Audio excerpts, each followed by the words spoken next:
সালে আওয়ামী লীগ ক্ষমতা গ্রহণের পর থেকে ২০২৪ সালের অগাস্টে ক্ষমতাচ্যুত হওয়ার আগ পর্যন্ত দেড় দশকে বিদ্যুতের দাম বাড়িয়েছিল ১৪ বার। এ সময় ভর্তুকির অজুহাত দেখিয়ে আওয়ামী সরকার ১৮৮% পর্যন্ত বিদ্যুতের দাম বাড়ায়, যার প্রতিবাদ করে মাঠে বিরোধী দল বিএনপি তখন বলেছিল আওয়ামী আগ্রাসী সিন্ডিকেটের মুনাফার জন্য সরকার বিদ্যুতের দাম বৃদ্ধি করেছে। সে সময় বিএনপির অভিযোগ ছিল বিদ্যুৎ জ্বালানি খাতের লোকসান আসলে সংশ্লিষ্ট সরকারি প্রতিষ্ঠান ও দায়িত্বশীলদের অব্যবস্থাপনা, অবহেলা আর দুর্নীতির ফল। কিন্তু এর দায় মেটাতে হচ্ছে জনগণকে। সেই বিএনপি তার নির্বাচনী ইশতেহারে শেখ হাসিনা সরকারের বিদ্যুৎ খাতের দুর্নীতি, ক্যাপাসিটি চার্জ সহ রেন্টাল ও স্বল্পমেয়াদী চুক্তিসমূহ পর্যালোচনা করে অপ্রয়োজনীয় ও অযৌক্তিক ব্যয় হ্রাসের প্রতিশ্রুতি দিয়ে ক্ষমতায় আসলেও বিদ্যুৎ খাত সংশ্লিষ্ট ব্যক্তিরা বলছেন বিদ্যুৎ উৎপাদন খরচ কমানোর তেমন কোনো উদ্যোগ নেই বিএনপি সরকারের। উল্টো আওয়ামী সরকারের পদাঙ্ক অনুসরণ করে বিএনপিও বিদ্যুতের দাম দাঁড়িয়েছে বলে অভিযোগ তাদের। দলটি ক্ষমতায় এসে ১০০ দিনের মাথায় পাইকারি পর্যায়ে বিদ্যুতের দাম ১৯.৮৫% হারে বাড়িয়েছে, আর গ্রাহক পর্যায়ে বিদ্যুতের দাম গড়ে ১৬.৬৮% ও সঞ্চালন চার্জ ২৩.৯৬% বাড়ানো হয়েছে। দেড় মাসের মাথায় দ্বিতীয়বারের মতো বাড়িয়েছে জ্বালানি তেলের দামও। বিদ্যুতের দাম বাড়ানোর তীব্র বিরোধিতা করে রাজনীতিবিদ ও ব্যবসায়ীরা বলছেন বিদ্যুৎ খাতে লুটপাটের দায় গ্রাহকের কাঁধে চাপানো ছাড়া মূল্যবৃদ্ধির কোনো যৌক্তিকতা নেই। তবে কি যে যায় লঙ্কায় সেই হয় রাবণ? এসব নিয়ে আলোচনায় আজ রাজখান স্টুডিওতে আছেন বিএনপির প্রশিক্ষণ বিষয়ক সম্পাদক এবিএম মোশাররফ হোসেন এমপি, আছেন জামায়াত ইসলামীর কেন্দ্রীয় কর্ম পরিষদ সদস্য অ্যাডভোকেট আতিকুর রহমান এবং সিপিবির কেন্দ্রীয় কমিটির সদস্য ডাক্তার সাজেদুল হক রুবেল।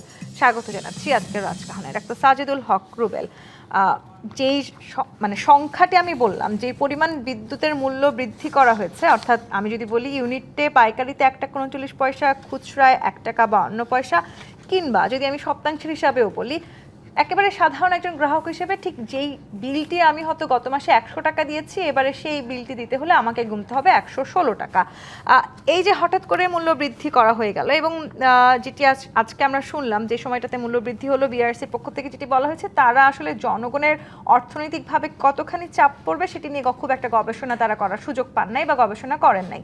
গবেষণা করার কি দরকার আছে? গণশুনানি বলেও তো একটা বিষয় ছিল, সেটিও কি এখন আর আমরা দেখতে পাচ্ছি? ধন্যবাদ। এবং একই সাথে আপনি সহ আমার সহ আলোচক এবং দূরে এবং কাছে সবাইকে শুভেচ্ছা। আপনার আলোচনার সেই অংশ থেকেই আমি প্রায় শেষের দিকে একটা কথা বলেছেন, যে যায় লঙ্কা সে হয় রাবণ আর কি। তো এত কথা, এত সব কিছু শেষে এসে আমরা দেখছি যে প্রায় একই ধরনের কারবার চলছে আর কি। তো তারপরে এই বিষয়টা একটু দেখার বিষয়, আপনি গণশুনানি শব্দটি উচ্চারণ করেছেন। আমরা বিভিন্ন সময় এটা বিশেষ করে পতিত স্বৈরাচারের আমলে আপনার বিআরসি এনার্জি রেগুলেটরি কমিশন যখনই বিদ্যুতের বিল বলেন বা জ্বালানি তেলের মূল্য বলেন, যে কোনো জিনিসের মূল্য বৃদ্ধি করবার আগে তারা একটা নাম কস্ত হলেও একটা গণশুনানির আয়োজন করতো আর কি, টিসিবির অফিসে কারণ বাজারের ওই জায়গায় আমরা যাইতাম। আমরা মাঝে মাঝে সেটার সামনে দাঁড়ায় অবস্থান ধর্মঘট করতাম, বক্তৃতা দিতাম, করতাম। মাঝে মাঝে ২-৪ টাকায় এদিক ওদিক হইতো, আর মাঝে মাঝে কিছুই হইতো না। তো এখন এবং শেষের দিকে দেখছি যে এই এনার্জি রেগুলেটরি কমিশন এবং যে গণশুনানির যে বিষয়টা ছিল, সেই গণশুনানির বিষয়টা আর আওয়ামী লীগ তখন আর এটাকে গুরুত্বের মধ্যে আনতেন না, এটাকে চর্চার মধ্যে আনতেন না। তখন যেই রকম একটা পরিস্থিতি দাঁড়াইছিল যে জনগণের আবেগ, অনুভূতি, জনগণের অর্থনৈতিক অবস্থা, পকেটের অবস্থা, এবং এটা বিদ্যুতের বিল বৃদ্ধি হইলে বা জ্বালানির খরচ বৃদ্ধি হইলে কি ইম্প্যাক্ট হবে একেবারে মাইক্রো লেভেলের অর্থনীতিতে, সেই সব বিষয়ে আর আমার মনে হয় যে তারা আর ভাবেন নাই আর কি আওয়ামী লীগ সরকার শেষের দিকে এসে। ঠিক একইভাবে শুরুর দিকে এসে যদি বিএনপি সরকার ওই একই চর্চাটা করে, তারা শেষের দিকে করছে, আপনারা যে শুরুর দিকেই যদি একই জিনিসটা করেন তাহলে কিন্তু সমস্যা হয়ে যাবে। তবে এই জায়গাটা কতগুলো ভাবতে হবে, এই পরিস্থিতি যে কেন হয়, কেন সহযোগে এই ইয়াগুলা বাড়ান। আমরা পলিটিক্যাল রেটরিককে বলতে পারি যে লুটপাটকে বজায় রাখার জন্য, জনগণের পকেট কাটার জন্য বিদ্যুতের বিল বাড়ানো হয়। এটা একটা বক্তৃতায় আমরা বলতে পারি। কিন্তু বেসিক্যালি এটা কেন করা হয় এটা নিয়ে কমিউনিস্ট পার্টি বহু বছর ধরে, এবং আমি ছাড়াও বিভিন্ন আলোচক এখানে আপনাদের এখানে আলোচনাও করেছেন যে সরকারের ভুল নীতি, প্রথম কথা তারা সেই ভুল নীতি গ্রহণ করছিল।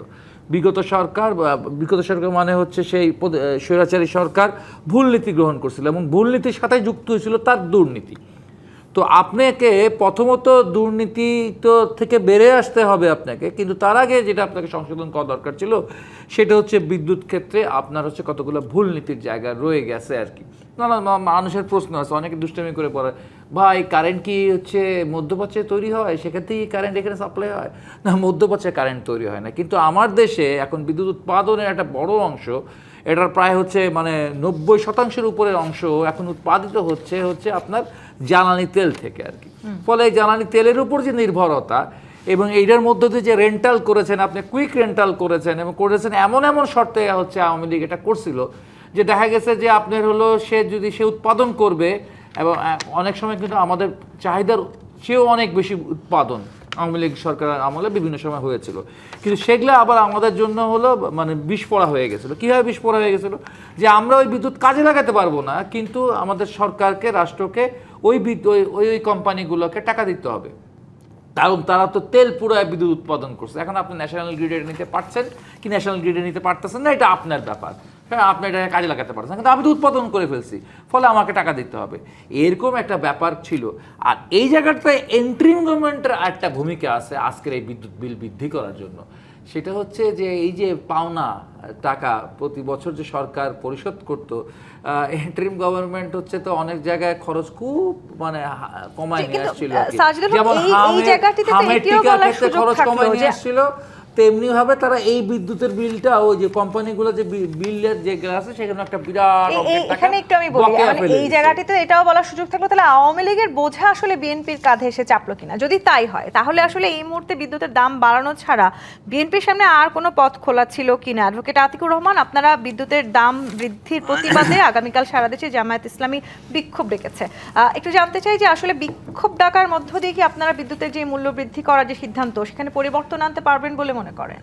জি, ধন্যবাদ আপনাকে, ধন্যবাদ আমাদের সহ আলোচক এবং যারা শুনছেন সবাইকে আমাদের শুভেচ্ছা এবং সালাম জানাচ্ছি। দেখুন, শুধু বিদ্যুতের দাম নয়, ইতিমধ্যে এলপি গ্যাসের দাম সরকার 3 বার বৃদ্ধি করেছে এবং 604 টাকা পর্যন্ত তারা বৃদ্ধি করে 55 টাকা কমিয়েছে, সমন্বয় করা হয়েছে। যাও, এই একটা দিক।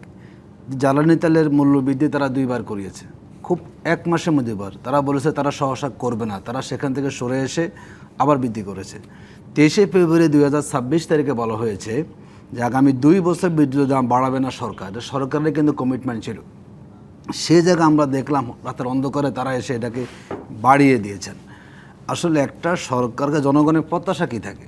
আপনি যখন তেলের দাম বাড়াবেন, আপনি যখন গ্যাসের দাম বাড়াবেন, বিদ্যুৎ দাম, তার মানে এর সাথে সংশ্লিষ্ট সব জিনিসের দাম বেড়ে যাবে।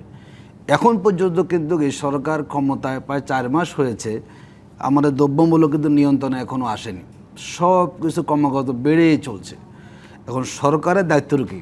সরকারের দায়িত্ব হচ্ছে আপনি এই জায়গাতে নিয়ন্ত্রণ করবেন, স্বচ্ছতা আনবেন, যাতে জনগণ সেখানে সুবিধাটা পায়। দেখুন, যেই বক্তব্য এখন আপনি বলেছেন, যে যায় লঙ্কা সে হয় রাবণ, যেই কথাগুলো তখন বিএনপি বলেছে বিগত আওয়ামী লীগের সময়, ঠিক একই কাজ ওনারা কিন্তু এখন করে যাচ্ছেন। আমি আসলে যখন যারা সরকারে যান তারা তখন নিজস্ব নীতিটাকে অনুসরণ করেন। কিন্তু আবার ডাক্তার সাজিদুল হকের কথা প্রসঙ্গে যে বক্তব্যটি এসছে, আওয়ামী লীগ আমলে আসলে এত বেশি অত্যাধিক নির্মাণ ব্যয় কিংবা দুর্নীতি হয়েছে, সেই বোঝাটা এখন বিএনপির কাঁধে এসে পড়লো কিনা? দেখুন, এটি তো কিছুটা আসবেই, যেটা একটা দেশ তো আর একদিনে চুক্তি হয় না, এটা একটা ধারাবাহিক থাকে, 100 দিনের মধ্যে কমিয়ে ফেলারও সুযোগ থাকে। এটার কিছু দিক তো বিগত ইন্টারিম গভর্নমেন্ট তারাও শোধ করেছেন, অনেক ঋণ তারাও সেখানে দায়িত্ব নিয়েছেন, তারাও বহু চ্যালেঞ্জ ফেস করে তারা ইলেকশনটা দিয়েছে, নির্বাচন হয়েছে। আমরা মনে করি সবই ঠিক আছে, কিন্তু দেশের জনগণ যদি ভালো না থাকে, আপনি সরকারের আসলে সফলতা সেখানে কোথায়? আমরা দেখলাম সরকার যখন 100 দিনের বিশাল সফলতা তারা ফিরিস্তে তুলে ধরছেন, আসলে সেই সফলতার সুফল কি জনগণ পেয়েছে কিনা? আসলে আপনি কাগজে কলমে 100টা সফলতা আপনি তুলে ধরতে পারবেন, হ্যাঁ, এটিও তো করেছেন আপনি, কিন্তু এই সফলতার যেই সুবিধাটা দেশের প্রান্তিক জনগোষ্ঠী পাওয়ার কথা তার জীবনযাত্রার ব্যয় নির্বাহের ক্ষেত্রে, এখানে আপনি এতদিনের দাম বাড়াচ্ছেন, দেশের মানুষের মজুরি কি বেড়েছে? শ্রমিকের মজুরি কি বেড়েছে? আমাদের দেশে যারা সবচেয়ে ক্ষতির শিকার তারা হচ্ছেন দেশের শ্রমিক জনগোষ্ঠী যারা আছেন। তো এই যে আপনি দেশের শ্রমিকের যে ন্যূনতম মজুরি কাঠামো আছে তা তো আগের জায়গায় আছে। তো আপনি সব কিছুর দাম বাড়ালেন, আর দেশের 7.5 কোটি যারা শ্রমিক জনগোষ্ঠী যদি তারা এটাকে সাফার করতে হয়, তাহলে সরকারের সফলতা যতই আপনি মুখে বলেন, মিডিয়াতে বলেন, কিংবা স্কুলে লিখতে বলেন যে সরকার জনগণ আস্থা ফিরে এসে সরকারের প্রতি, আসলে বাস্তবে জনগণ কিন্তু সে আস্থাটা সেখানে পাচ্ছে না। তা আমরা মনে করি সরকার নানাভাবেই এই মুহূর্তে আসলে বিদ্যুতের মূল্য বৃদ্ধি ছাড়া সরকারের সামনে আর অন্য কোনো পথ খোলা ছিল বলে কি আপনাদের মনে হয়? দেখুন, যেহেতু সরকার নিজেরাই বলেছে যে তারা 23শে ফেব্রুয়ারি বলেছেন যে আগামী 2 বছর তারা দাম বাড়াতে, আমার সরকার সুযোগ ছিল সেখানে। এখন হয়তো কোনো এক কারণে সরকার সেটা করেছেন। তো আপনি যদি বিদ্যুতের দাম না বাড়ানোর কথা বলতে পারেন ফেব্রুয়ারি মাসের 23 তারিখে, এর মধ্যে এমন কি দেশে ঘটনা ঘটেছে আপনি বাধ্য হয়েছেন কেন? আপনি কোনো আগে আলাপও করেন না। দেখুন ঘটনা কীরকম, এটা যৌক্তিকতা আসতে হবে না যে আমার এই কারণে বৃদ্ধি করতে হবে। আপনি আলাপ নাই, আলোচনা নাই, শুনানি নাই, কিছুই নাই, রাতের অন্ধকারে আপনি কেন বাড়িয়ে দিবেন? তো এই দেশের জনগণ তো আমরা অংশীদার, আমাদেরকে বলতে হবে তো সরকারের যৌক্তিকতাগুলো। তার মানে সরকার যেটা বলেছেন, আপনি আগের সরকার যে নীতিতে কাজ করেছে তারা একই নীতিতে, মানে এটা জবাবদিহিতা থাকা, জনগণকে তার একটু আলাপ আলোচনা করে জিনিসটাকে উপস্থাপন করা, তারা কিন্তু সেই কাজটা করেন। জামায়াতের আমিরও বলেছেন যে অন্তত মূল্যবৃদ্ধির বিষয়টা নিয়ে সংসদে আলোচনা করার সুযোগ ছিল। দেখুন তাই তো, দেখুন সংসদ বসবে কিন্তু আপনার 2 দিন পরেই, তার আগে আপনি করে ফেলছেন সব। মানে আপনি সংসদ এই মাঝখানে যে 1 মাস সময় আপনার গ্যাপ ছিল, তারপরে জ্বালানি দাম আপনি বৃদ্ধি করেছেন দ্বিতীয় দফা, আবার বিরোধী। তার মানে আপনি যে সংসদটা যে আমরা বলি যে জনগণের আলোচনা সেখানে হবে, সুযোগটা কোথায়? আপনি যে আগে সব সিদ্ধান্ত আপনি নিয়েই পেলেন, এরপরে সংসদে আপনি আলোচনা কোথায় করবেন? এই জন্য আমরা মনে করি যেহেতু এখন সংসদ কার্যকর আছে, সরকারের প্রয়োজন সব উত্থাপন করুক, যদি সেখানে আলাপ আলোচনা হয় তাহলে জনগণ সেখানে ভুল মেসেজ আর পাবে। এমন কি ঘটনা ঘটেছে, যেই প্রশ্ন বারবার অ্যাডভোকেট আতিকুর রহমান করলেন যে আপনাদের রাতের অন্ধকারে শব্দটি তিনি ব্যবহার করেছেন, যদিও আজকের দিনের বেলা আসলে আপনারা মূল্যবৃদ্ধির ঘোষণা দিয়েছেন, সেই মূল্যটা বৃদ্ধি করতে হলো কোনো জবাবদিহিতা ছাড়া, কোনো গণশুনানি ছাড়া, এবং সবচেয়ে বেশি আসলে যে জায়গাটি নিয়ে এই মূল্যবৃদ্ধির কারণে সমালোচনার সৃষ্টি হচ্ছে সেটি হচ্ছে বিএনপি তাদের ইশতেহারে খুবই সুস্পষ্টভাবে এই বিদ্যুতের মূল্য বা জ্বালানির বিষয়টি নিয়ে অঙ্গীকার করেছিল। সেই অঙ্গীকার কিংবা এইসব প্রতিশ্রুতির কোনোটির প্রতি আপনারা সুবিচার করছেন না, কেন করলেন না? ধন্যবাদ আপনাকে। আমি শুনছিলাম দুইজনের কথা। আপনাকে আগে বিশ্লেষণ করতে হবে যে বিদ্যুতের অবস্থাটা বিগত ফ্যাসিস্ট হাসিনা সরকার কী অবস্থা রেখে গেছে। এখানে একটি কথা কিন্তু চমৎকারভাবে রুবেল ভাই বলার চেষ্টা করেছেন যে শেখ হাসিনার আমলে আপনার নিশ্চয়ই মনে আছে বিদ্যুৎ উৎপাদনের তারা রেকর্ড করেছে, মানে 27,000 মেগাওয়াট বিদ্যুৎ উৎপাদন করার সক্ষমতা বাংলাদেশ অর্জন করেছে। এ নিয়ে তারা কিন্তু উৎসবও করেছিল হাতিরঝিল, আপনার মনে থাকার কথা। কিন্তু আমার বিদ্যুৎ প্রয়োজন কত? আমার বিদ্যুৎ প্রয়োজন যদি আমার 1 সেকেন্ড কোথাও লোডশেডিং হবে না, আমি সর্বোচ্চ 17,000 হলে আমার মেকআপ হয়ে যায়। তাহলে বাকি 10,000 যে আমি উৎপাদন করেছি এটা ব্যয় হয়েছে না? এবং আমরা দেখেছি শেখ হাসিনার আমলে প্রায় রেন্টাল, কুইক রেন্টালের মাধ্যমে প্রায় 1 লক্ষ কোটি টাকা বাংলাদেশ থেকে পাচার হয়ে গেছে। এই যে একটি অবকাঠামোগত বিরাট একটা যে উৎপাদন খরচ অথবা অবকাঠামোগত খরচ, এর মাসুলটা তো এখন বিএনপিকে দিতে হচ্ছে। বিএনপিকে দিতে হচ্ছে নাকি আসলে খুব স্বাভাবিকভাবে যদি চিন্তা করে একেবারে সাধারণ জনগণ? না, এই যে আজকে যে বদনামটা দিচ্ছে, আজকে যেই সমালোচনা করছে, এটা কি পাবলিকের করছে? এটা তো অর্থাৎ আপনাকে আমি একটু বলি, আমাকে এই যে 27,000 মেগাওয়াট আপনি উৎপাদন করলেন এবং আপনি এর মধ্যে রেন্টাল, কুইক রেন্টাল যেটা, সেখানে আপনি তাদের সাথে চুক্তি করেছেন 2027 সাল পর্যন্ত। যদিও বিএনপি গভর্নমেন্ট আসার পরে কিন্তু এই চুক্তি ইন্টিরিয়াম গভর্নমেন্টে বাতিল করেছে, মানে স্থগিত করে দিয়েছে। বাতিল তো আর করা যায় না। এখনও তো যারা রেন্টাল, কুইক রেন্টাল যাদের সাথে কন্ট্রাক্ট আছে তাদেরকে আপনার অতিরিক্ত ক্যাপাসিটি ট্যাক্স দিতে হচ্ছে। এবং আপনি আজকে যদি দেখেন, আপনি আমাদের এনার্জি রেগুলেটরি কমিটির পক্ষ থেকে বলা হয়েছে এই মূল্যবৃদ্ধির পরও প্রায় 41,000 কোটি টাকা আমাদেরকে ভর্তুকি দিতে হবে। অর্থাৎ আপনাকে রিয়ালিটি চিন্তা করতে হবে। এই সংকটগুলি বিআরসি চেয়ারম্যান এটাও বলেছেন যে কোনো চাপ ছিল না, বাজেট মাথায় রেখেই দ্রুত করা হয়েছে। এছাড়া আরেকটা দেখেন, আজকে এই সংকট থেকে উত্তরণের জন্য আমাদের কাছে কিন্তু সুযোগ ছিল। আপনি দেখেন আওয়ামী লীগ সরকার 15 বছর ক্ষমতা ছিল, নতুন কোনো গ্যাস খুব অনুসন্ধানের জন্য তারা আগ্রহ দেখায় নাই। তারা আমরা দেখুন এই যে বিরাট একটা শেখ হাসিনার আমলে বিরাট একটা ক্যাম্পিং ছিল যে আমরা সমুদ্র বিজয় করেছি, কিন্তু এই একই সমুদ্র থেকে মিয়ানমার এবং ভারত তারা তৈল গ্যাস অনুসন্ধান করে ব্যাপক তৈল গ্যাস অনুসন্ধান পেয়েছে, আমরা কেন করলাম না? অর্থাৎ এখানে একটা যে দুর্নীতির যে একটা অবস্থা তৈরি করেছে আমল, সেই জিনিসটাকে অব্যাহতি রাখার জন্য করছে। এখন এই জায়গা থেকে একটা 3 মাসের গভর্নমেন্ট, এই জায়গা থেকে উত্তরণ করার জন্য আপনাকে তো একটু সময় দিতে হবে। আজকে সেই স্টেপগুলি কিন্তু বিএনপি নিচ্ছে। ইতিমধ্যে আপনি দেখেন নতুন গ্যাস অনুসন্ধান শুরু করেছে, এর মধ্যে সিলেট একটি গ্যাস অনুসন্ধান পাওয়া গেছে। আজকে ভোলায় যে গ্যাস আমাদের মজুদ আছে, সেই গ্যাসকে ব্যবহার করার জন্য প্রায় 15,000 কোটি টাকা ব্যয় আমরা কিন্তু একটা ব্রিজ করতে যাচ্ছি, যাতে ওই সরবরাহ লাইনটাকে সচল রাখা যায়। কিন্তু এই সবকিছু পদক্ষেপ নেবার পরেও যখন আপনাদেরকে শুনতে হচ্ছে যে বিদ্যুতের এবারে না, দামটি বাড়ানোর প্রাক্কালে কোনো প্রতিশ্রুতির প্রতি আপনারা সুবিধা না, এটা ঠিক না। আমরা জনগণের প্রতি আপনি দেখেন যখন এই তৈল নিয়ে ক্রাইসিস দেখা দিয়েছিল, পৃথিবীতে অনেক দেশ বাড়িয়েছে, আমরা কিন্তু বাড়াইনি। এবং এখনও পরবর্তী সময়ে এই গভর্নমেন্ট বাড়িয়েছে, কিন্তু সেটা বিশ্বের যে কোনো দেশের সর্বনিম্ন বাড়িয়েছে। সুতরাং আপনাকে দেখতে হবে জনগণের স্বার্থটাকে আমরা আগে দেখি। এখন আপনি রাজনীতির বিরোধিতার খাতিলে বিরোধিতা আপনি যদি করেন, আসলে সেইটা দিয়ে তো আমরা সংকট সমাধান কিন্তু আবার করতে পারবো অ্যাডভোকেট না। আতিকুর রহমান কিংবা জামায়াত ইসলামী আসলে যে অভিযোগটি করছে যে আপনারা এমন কি ঘটনা ঘটলো যে আপনারা তাহলে কোনো আমরা যদি জবাব এই দিতে অভিযোগ ছাড়া করি, রাতে রাতে কেন মূল্য বৃদ্ধি করলেন? আমরা যদি বলি যে এই ধরনের ঘটনাকে একটা ম্যানিপুলেট করে এইসব ঘটনা তৈরি করা হচ্ছে, কারণ আপনার স্পষ্ট মনে আছে যখন তৈলের দাম বাড়লো, এই যে পেট্রোল পাম্পগুলিতে বিশাল লাইন, যখন জামাতকে নিয়ে একটি জাতীয় কমিটি করা হলো, তারপরের দিন থেকে লাইন নাই কেন? তাইলে কি এই যে লাইনগুলি এই অবস্থা বিএনপি সরকারকে বেকায়দায় ফেলাবার জন্য কি একটা কৌশল ছিল? এই প্রশ্ন তো আমরা করতে পারি। তার মানে আগামীকাল আসলে জামায়াতের যে বিক্ষোভের ডাক, সেটিকেও আপনি কিভাবে দেখছেন? এইটা আমি মনে করি একটা বিরোধী দল হিসাবে তাদের তো কিছু ভূমিকা তারা পালন করবে, সেটা রাজনৈতিকভাবে যদি হয় সেটা অবশ্যই আমরা স্বাগত জানাই, কারণ আমরা যে কোনো মতকে আমরা শ্রদ্ধা করি। কিন্তু দেখতে হবে বাস্তবতার নিরিখে কতটুকু অবস্থার প্রেক্ষিতে এই দাম বাড়ানো হয়েছে, সেটাকে আপনাকে বিচার তার মানে জামায়াত আসলে এই ধরনের ঘটনাকে ম্যানিপুলেট করছে এবং তারা সরকারকে বেকায়দায় ফেলার জন্যই এই ঘটনাগুলো বা এই চাপগুলো সৃষ্টি করছে। এই প্রশ্নের উত্তরটা নিব আমি। একটি বিরতির সময় হয়েছে। জিপিএ ইস্পাত নিবেদিত রাজকাহন থেকে বিরতি নিয়ে ফিরছি, সাথেই থাকুন। আর একবার আমন্ত্রণ জিপিএ ইস্পাত নিবেদিত রাজকাহনে। অ্যাডভোকেট আতিকুর রহমান, যেটি এবি মোশাররফ হোসেন বললেন যে জামায়াত আসলে এই ধরনের ঘটনাকে ম্যানিপুলেট করছে সরকারকে এক ধরনের বেকায়দায় ফেলতে, কিন্তু সত্যিকার অর্থে যখন এই ধরনের কোনো জিনিসের মূল্য বৃদ্ধি পায় তখন সরাসরি সেই প্রভাবটা গিয়ে সাধারণ যে জনগণ আছেন তাদের কাঁধে পড়ে।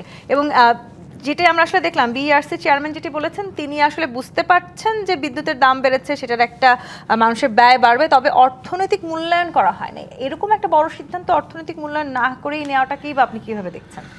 দেখুন, সরকার নিজেদের কাছে নিজেরা আসলে বেকায়দা পড়তেছে। আমরা খুব বেশি কিছু করার প্রয়োজন হয় না। এখন যেই প্রক্রিয়ায় সরকার দাম বাড়িয়েছে, এটি আসলে কোনো যৌক্তিক কোনো প্রক্রিয়ার মধ্যে পড়ে না। মানে মন চাইলেও আমি দাম বাড়িয়ে দিলাম, জিনিসটা এরকমই অনেকটা হয়ে গেছে। তো যে দেশে সরকার দাম বাড়ানোর ক্ষেত্রে আনুষঙ্গিক গবেষণাগুলোকে এসে তিনি প্রাসঙ্গিক বিবেচনা না করে দাম বাড়িয়ে দেন, আর সেখানে বিরোধী দল কোনো কথা বলবে না, এটা আসলে তো হতে পারে না। আমরা মনে করি জামাত ইসলামী তার জায়গা থেকে যৌক্তিক সিদ্ধান্তটি গ্রহণ করেছে এবং দেশের মানুষের যেই ভোগান্তি বাড়বে, আসলে ভোগান্তি তো কোনো শেষ নেই। এখন পর্যন্ত সরকার যতগুলো পদক্ষেপ নিয়েছে, এই প্রত্যেকটা পদক্ষেপে সাধারণ জনগণ ভোগান্তিতে পড়েছে। এবং আমি তো মনে করি যে আমরা সরকারকে সহযোগিতা করতে চাইলেও সরকার নিজেরাই এমন কিছু কাজ করছেন, তারা বেকায়দা পড়ে যাচ্ছে। দেখুন, ভাই যারা বলেছেন পেট্রোল পাম্প নিয়ে কথা বলেছেন, এটা তো সরকার তো সংকট স্বীকার করতে চায়নি। আমরা আগে থেকে বলেছি কমিটি করেন, যখন আস্থা পেয়ে জনগণ না, এখন সমাধানটা হয়ে যাবে, এটাকে নেগেটিভ না। যদি এমন হয় যে বাংলাদেশের সব মোটরসাইকেল জামাত, তো তখন কথাই নেই। আমরা এটা মনে করতে চাই না। যখন আপনি কমিটি করলেন, মানে আস্থা পেয়েছেন এখন সমাধান হয়ে যাবে, যার জন্য পরে থেকে লাইন আর সেখানে ছিল না। এটাকে জামাত 1 মাস ব্যাপী সব পেট্রোল পাম্পে মোটরসাইকেল, এটি আসলে যদি বলেন ভালোই, তো আমাদের জনসমর্থন বেড়েছে। জনমত সবে আমাদের পক্ষে থাকে, তাহলে আপনারা ক্ষমতা কীভাবে থাকেন? তাহলে এটিকে আসলে নেগেটিভ দেখার কোনো সুযোগ নাই।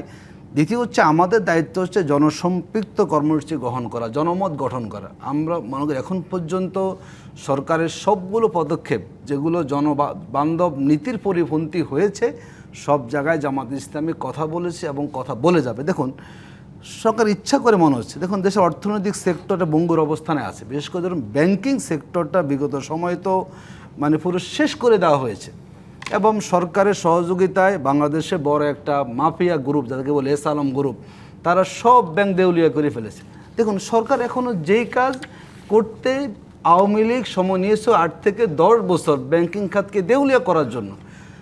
একটা জায়গায় যদি গ্রাহকদের আস্থা আপনি নষ্ট করে ফেলেন, সেই ব্যাংকিং সিস্টেম চলতে পারে না।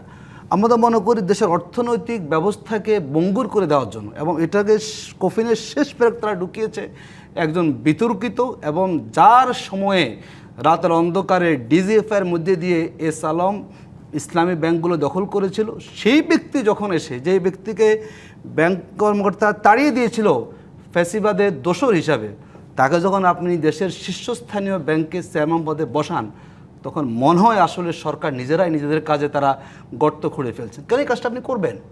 আপনি একজন রাজনীতি ব্যক্তিকে বানিয়েছেন হচ্ছে আপনি বাংলাদেশ ব্যাংকের গভর্নর, এবং ওনারা একদিকে বলেন যে ব্যাংকে কোনো রাজনৈতিক হস্তক্ষেপ হবে না, কিন্তু ওনাদের সবগুলো সিদ্ধান্ত হচ্ছে কিন্তু রাজনৈতিক ভবন। মানে অর্থনৈতিকভাবে এই মুহূর্তে বাংলাদেশ খুব একটা ভালো নেই, দেখুন সেটি আপনারা বলার দেখুন চেষ্টা জনাব করছেন। জি। খুরশিদ আলম সাহেব মাননীয় প্রধানমন্ত্রীর আসনে তিনি নির্বাচন কমিশনের সদস্য ছিলেন। আপনি কেন করলেন?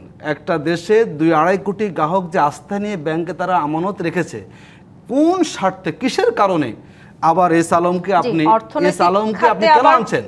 নানান রকমের যেমন আসলে চ্যালেঞ্জ আছে, তেমনি বিদ্যুতের এই মূল্য বৃদ্ধিটাও একটা বড় চ্যালেঞ্জ। সাজেদুল হক, আপনার কাছে আসতে চাই।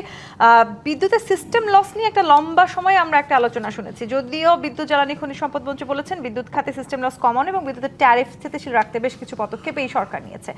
কিন্তু এই যে মূল্যটা বৃদ্ধি পেল, গ্রামাঞ্চলে আসলে একেবারে প্রান্তিক পর্যায়ে যারা গ্রাহক আছেন তারা কিন্তু ঠিকই এই বর্ধিত মূল্যেই বিলটা দিচ্ছেন, কিন্তু সেখানে আসলে তার ঘরের যে বাতিটি আছে সেটা কি একটু বেশি আলো ছড়াচ্ছে নাকি তার বৈদ্যুতিক পাখাটি একটু বেশি সময় ঘুরছে? আমার তো মনে হয় তারা আসলে আরো বেশি দূরে সরে যাচ্ছেন তাদের সুযোগ সুবিধা থেকে। আসলে এই বিষয়টা খুবই মানে মানে লজ্জাজনক আর কি। আমরা তো ঢাকা শহরে সুন্দর অনেক আলোর মধ্যে এই অনুষ্ঠানটা করছি, এবং আমাদের বাড়িতেও হচ্ছে আলো আছে, বিদ্যুৎ আছে, সব কিছু আছে আর কি।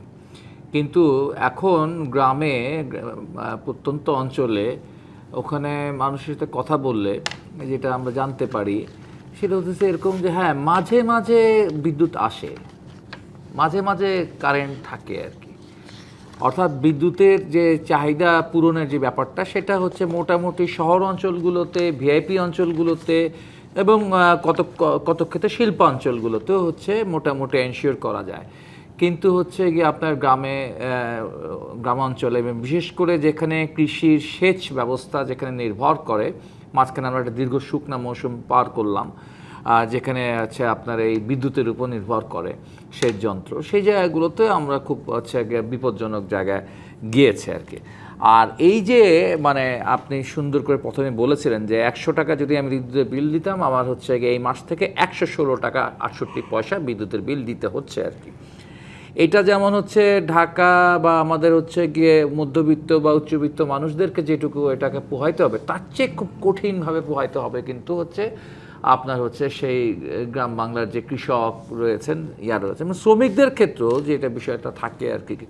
তারা হচ্ছে গিয়ে বাড়ি ভাড়া বেড়ে যাবে আর কি, তাদের বাড়ি ভাড়া বেড়ে যাবে, ইভেন কি তারা যে খাবার খায় হোটেলে সেটারও খরচ বেড়ে যাবে। সব প্রত্যেকটা জিনিসের, একটা ছোট যে পাউরুটি, একটা বাটার বোন কিনে খান, বাটার বোনের খরচও বেড়ে যাবে। কৃষিক্ষেত্রেও যেমন হচ্ছে গিয়ে একটা বড় ধরনের ঝামেলা তো রয়েই গেছে, এবং হচ্ছে গিয়ে আপনার হচ্ছে গিয়ে পুরো শ্রমজীবী মানুষের ক্ষেত্রে, মেহনতি মানুষের উপরে এটা একটা প্রচণ্ড রকম চাপ সৃষ্টি হবে। যে চাপ হয়তো আমাদের শহরে উচ্চ মধ্যবিত্ত বা উচ্চবিত্তর গায়ে নাও লাগতে পারে, কিন্তু গায়ে লাগবে কিন্তু বাংলাদেশের ওই প্রান্তিক যে এলাকায় যে মানুষরা রয়েছেন সেই মানুষগুলোর লাগবে আর কি।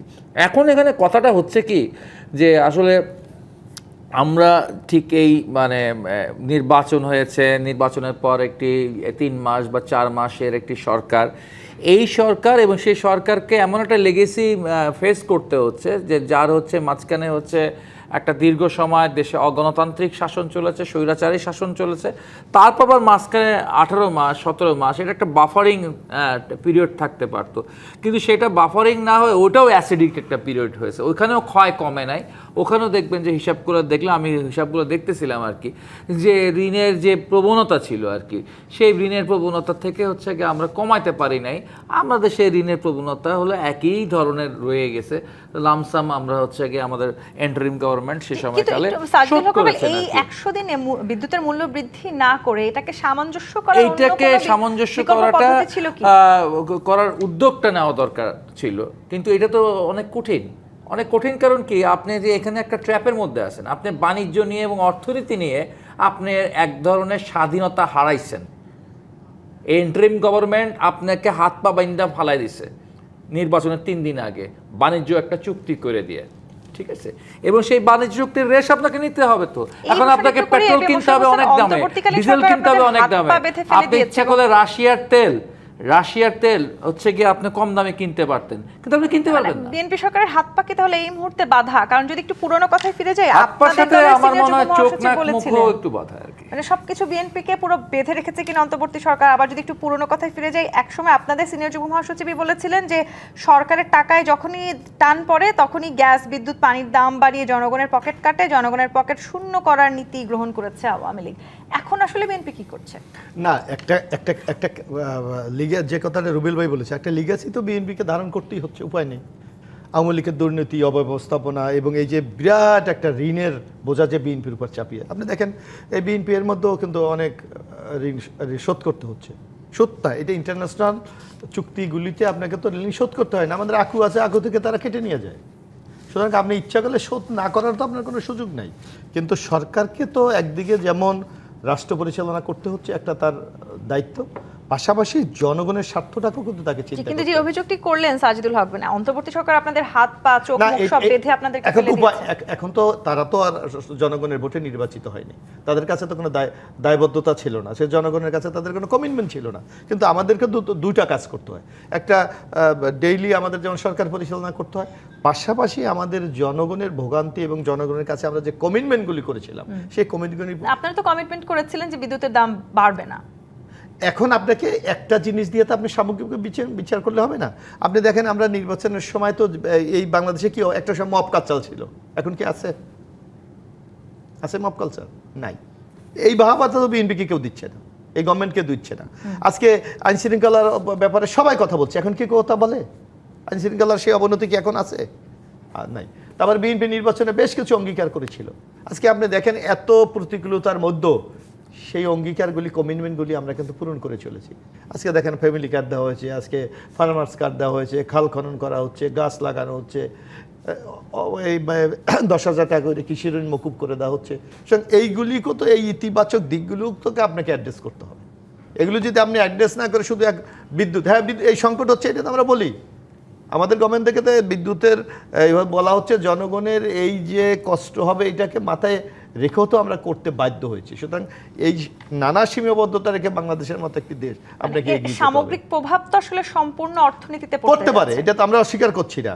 যেখানে অর্থনীতিটা ভঙ্গুর হয়ে গেছে সেখান থেকে ফিরিয়ে আসতে হলে অনেক চ্যালেঞ্জ তো আমাদের মোকাবিলা মানে এর করতে চেয়েও হচ্ছে। যদি সহজভাবে একটা প্রশ্ন করে এবি মোশাররফ হোসেন, মানে আমি মূল্য দিচ্ছি, বর্ধিত মূল্যটাও দিচ্ছি, কিন্তু আমি যেহেতু সেবা গ্রহীতা, আমি আসলে আমার সেবাটুকু ঠিক পরিমাণে পাবো কিনা? এই 116 টাকা দিয়ে 116 টাকার সম পরিমাণ বিদ্যুৎ কি আমি পাবো? পাবেন না কেন? সেটা কি পাচ্ছে প্রান্তিক পর্যায়ে? এখানে তো নানা সংকট তো আপনার আছে। আপনাকে আপনাকে তো একটা শুভঙ্করের ফাঁকির কথা বললাম, আপনাকে বলা হচ্ছে 27,000 মেগাওয়াট আপনি উৎপাদন করেছেন, তাহলে হয় আমার 16,000 মেগাওয়াট লাগলে আমার এখানে কেন লোডশেডিং হবে? তাইলে এই হিসাবের মধ্যেই তো একটা শুভঙ্করের ফাঁকি ছিল। অর্থাৎ আপনি আপনার পছন্দের ব্যবসায়ীদেরকে, আপনার পছন্দের লোকগুলিকে আপনি আর্থিকভাবে সুবিধা দেওয়ার জন্য রেন্টাল, কুইক রেন্টাল চালু করে সরকারকে একটি বিপদের মধ্যে আপনি ফেলেছেন। সেই জিনিসটাও তো আপনার বিবেচনায় আনতে হবে। আর রাতারাতি 3 মাসের মধ্যে তো একটা গভর্নমেন্ট সব কিছু চেঞ্জ করে দিতে পারে, এটা আলাউদ্দিনের চেরাগটা। সরকার চেষ্টা করছে এবং আপনাকে দেখতে হবে এই সরকারের এই চেষ্টার মধ্যে কোনো দুর্বলতা আছে কিনা, এই চেষ্টার মধ্যে কোনো দুর্নীতি আছে কিনা, এই চেষ্টার মধ্যে তার কোনো কৃত্রিমতা আছে কিনা, এইগুলিকে আপনাকে মূল্যায়ন করতে হবে। নিশ্চয়ই শুভঙ্করের ফাঁকি যে চাপে আসলে বিএনপি আছে, সেটি কেন বিরোধী রাজনৈতিক দলগুলো দেখার চেষ্টা করছে না? এই প্রশ্ন তো নিব জি25 নেতৃত্ব রাজখান থেকে আরেকটি বিরতি নিয়ে ফিরছি, সাথেই থাকুন। জি25 নেতৃত্ব রাজখান দেখছেন, ডক্টর সাজিদুল হক রুবেল। শুভঙ্করের ফাঁকির চাপে পড়েছে বিএনপি এবং সেই চাপটা আসলে এখন বিএনপির কাঁধের চাইতে সাধারণ জনগণের কাঁধে গিয়ে বেশি পড়ছে বলে কি মনে করেন? মোশাররফ ভাইয়ের ওই কথাটা পুরোপুরি মানে নেগেট করা যাবে না আর কি, নাকচ করা যাবে না। কারণ হচ্ছে, হ্যাঁ, অতীতের যে ফাঁকাগুলো ছিল, ভুল নীতির কারণে যে ফাঁকা তৈরি হয়েছে, দুর্নীতির কারণে যে ফাঁকা তৈরি হয়েছে, সেই ফাঁকার তো চাপ, প্রেশার আপনার কাছে থাকবেই। কিন্তু এখন আপনি এগুলোকে কীভাবে ডিল করবেন, এটাই হলো আপনার হলো ক্যারিজমা, এইটাই হচ্ছে আপনার হচ্ছে জাতি কাছে আপনাকে এই পরীক্ষাটা দিতে হবে আর কি। আপনি কোন পথে এটাকে ডিল করবেন, এটাকে অনেকভাবে ডিল করা যায়। একটা ডিল যেটা করা যায়, এই যে ফাঁকা যেটা তৈরি হয়েছে, এই যে প্রায় লক্ষ কোটি টাকার ব্যাপার স্যাপার এখানে মাঝখানে মানে ঘাটতি আছে, সেই জায়গাটা আপনি করতে পারেন যে এটা টোটালটাই চাপাই দিতে পারেন হতেছে জনগণের উপরে, এবং যেটা অলরেডি এই কাজটা করে বসছে আপনাদের হচ্ছে বাংলাদেশ এনার্জি রেগুলেটরি কমিশন, তারা কিন্তু এই ঘোষণাটা দিচ্ছে আর কি। এই যে এই কমিশন এই ঘোষণাটা দিচ্ছে যে বিদ্যুতের দাম এইভাবে বাড়ানো হবে, এবং এই বিইআরসির এই যে ঘোষণার এই পদ্ধতিটাই একটা হচ্ছে গণবিরোধী পদ্ধতি। আমি আমার আলোচনার শুরুতে বলেছিলাম এটা আওয়ামী লীগের শেষের দিকে যারা যেই ঘটনাগুলো করতেছে, আপনারা প্রথম দিকে আবার একই ঘটনাগুলো রিপিট করতেছেন, ঠিক আছে। আপনার হচ্ছে গণশুনানির মতো একটা বিষয় ছিল, ঠিক আছে। এটা শুধু সংসদে আলাপ করলে হবে না, এটা তো হচ্ছে কি বিভিন্ন স্টেক হোল্ডারদের সাথে সরাসরি হচ্ছে কি আলাপের বিষয় হচ্ছে, গণশুনানি হবে। সেই গণশুনানির মধ্য দিয়ে এই একটি স্পেসিফিক বিষয়ে আলোচনা হবে দিনব্যাপী, আলোচনার পর তারপর একটা জায়গা ফয়সালা আসার কথা। কিন্তু সেইখানে যে গণতান্ত্রিক যে চর্চার জায়গা ছিল, সেই চর্চার জায়গায় আপনারা গেলেন না, এটা হলো আপনাদের 1 নম্বর ভুল এবং প্রথম ভুল। তারপরে যে বিষয়টি হচ্ছে, তারপরের বিষয়টি হচ্ছে যে আপনারা যে হচ্ছে গিয়ে মানে এই ফাঁকার ক্ষেত্রে যে শুধু আওয়ামী লীগ না, মাঝখানে যে 17 মাসের ব্যাপার ছিল, এখানে কিন্তু আমাদের জ্বালানি নিয়ে, আমাদের হচ্ছে বিদ্যুৎকে নিয়ে, আমাদের যে পাওয়ারের যে ইয়াগুলো আছে সেইগুলোকে নিয়ে বিভিন্ন প্রপোজাল তৈরি হয়েছিল, বিভিন্ন প্রস্তাব তৈরি হয়েছিল, এবং যারা হচ্ছে গিয়ে হলো আইপিপি নিয়ন্ত্রণ করতেছে, বিপিপি নিয়ন্ত্রণ করতেছে, তাদের সাথে অনেক ধরনের আলোচনা হয়েছিল। সেই আলোচনাগুলোর মধ্য দিয়ে আমরা মাঝখানে দেখছিলাম একটা খুব জটিল অবস্থা তৈরি হয়েছিল। যারা বিদ্যুৎ উৎপাদন করেন তারা এখানে কিন্তু তারা আবার ছোটোখাটো একটা মুভও তাদের হয়েছে, তাদের একটা অল্টারনেটিভ প্রস্তাব ছিল, ইন্টারিম গভর্নমেন্টের সাথে তাদেরটা মিল ছিল না, এবং এই যে তাদের সাথে যে মিল হচ্ছিল না, সেটা একটা বিরাট বড় অর্থনৈতিক মানে বিপদ সে সময় তৈরি হয়েছিল। সে সময় আসলে আমরা ওগুলাকে নিয়ে এত সময় দিই নাই, আমরা সবাই হচ্ছে গিয়ে ওই সংবিধান নিয়ে, ওই জুলাই সনদ নিয়ে আমরা ব্যস্ত ছিলাম। আলোচনা করে এই সমস্যাটার একটা সমাধান কিংবা একটা পর্যায়ে আমাদের সেই পর্যায়ে সেই সমাধানটা হয় নাই, কেন সেই সময়টা হয় না। কিন্তু বড় বিএনপিকে যেটা করা দরকার ছিল, তাকে সাহসীভাবে অ্যাড্রেস করা দরকার ছিল। এই জায়গাটাতে আমি আসবো। অ্যাডভোকেট আতিকুর রহমান, বিএনপির ভালো কাজগুলোর আপনারা আসলে বাহাবা দিচ্ছেন না, কিংবা অন্যান্য যে অঙ্গীকারগুলো ইতিমধ্যে বিএনপি পূরণ করেছে সেগুলো নিয়ে আপনাদের কোনো মাথা ব্যথা নাই, শুধুমাত্র বিদ্যুতের মূল্য বৃদ্ধি নিয়ে কেন আপনারা এভাবে বিএনপিকে চাপে রাখছেন? আমরা কথা কোনটা নিয়ে বলুন। আমরা বলেছি যে ভালো কাজের সবসময় আমরা প্রশংসা করব, অন্যায় কাজ ধরিয়ে দেওয়ার দায়িত্ব তো বিরোধী দলের। যদি আমরা সব কাজে সরকারের পক্ষে, যদি আমরা বিরোধী দল থাকা প্রয়োজনটা কি? আমরা এখন পর্যন্ত সরকার গত 3-3.5 মাসে আমাদের মাননীয় প্রধানমন্ত্রীর কিছু ব্যক্তিগত ক্যারিসমেটিক দিক ব্যতীত দৃশ্যমান আসলে কিছু দেখা যাচ্ছে না। ওনারা কিছু কৃষক কার্ড, ফ্যামিলি কার্ড দিয়েছেন, খাল খনন শুরু করেছেন, এই দুটো আমরা মোটা দাগে বলতে পারি আসলে। কিন্তু এর বাহিরে ওনারাই বলুক যে জনগণের কল্যাণ হয়েছে, উপকার হয়েছে, জনগণ সুবিধা পেয়েছে, এরকম কোন ওনারা পদক্ষেপটা নিয়েছে? এই 100 দিনে কোনো একটা কিছু করে নাই। আপনি একটা সরকারের সুফল কখন পাবেন? যখন তার দ্বারা জনগণ উপকৃত হয়। কারণ আমরা জনগণ যদি সে সুফল নাই পাই, আপনি অনেক কিছু কাগজে কলমে লিখে আপনি পৃষ্ঠা পড়তে পারবেন না, আমি জনগণ কী পেলাম। আসলে আলটিমেটলি জনগণ সেটা আসলে পায়নি। জিনিসপত্রের দাম বেড়েছে, বিদ্যুতের দাম বেড়েছে, জ্বালানি তেলের দাম বেড়েছে। আমি আসলে যদি মোটা দাগে বলি, সরকারকে 2-3টা বিষয় হয়তো সুনির্দিষ্ট বলা ব্যতীত বাকিগুলোতে খুব উল্লেখযোগ্য সফলতা আমরা দেখছি না। আমরা ভাবছিলাম একটা ক্যারিসমেটিকভাবে সরকার দেশ চালাবে, তারা বহু কিছুকে অ্যাড্রেস করবে, নতুনত্ব নিয়ে আসবে, কিন্তু গতানুগতিক দ্বারা আসে দেশটা সেখানে চলছে। আরেকটা বিষয়টা আমাদের মোশাররফ ভাই বলেছেন যে মব নিয়ন্ত্রণে এসেছে।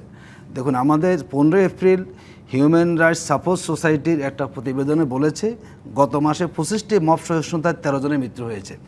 মানবাধিকার সংগঠন MSF 2026 সালে মে মাসে বলেছে 32টি জন মব সহিংসতা নিহত হয়েছেন, 71 জন গুরুতর আহত হয়েছেন। এটা কিন্তু চলছে এখনও। সরকার যদিও বলছেন, কিন্তু তথ্য আসছে যে আসলে এখনও কিন্তু আগের চেয়ে নানাভাবে পরিমাণটা বাড়ছে, মানুষ মারা যাচ্ছে। দেখুন, এখন এমপিরা অ্যাটাক হয়েছে না, আমাদের বিরোধী দলের এমপি হান্নান মাসুদের উপরে কিন্তু এলাকা আক্রমণ হয়েছে, নেত্রকোনায় জামাতের এমপি মাসুম মোস্তফার উপর সেখানে হামলা হয়েছে, নানা যায় ঘটনা কিন্তু ঘটছে।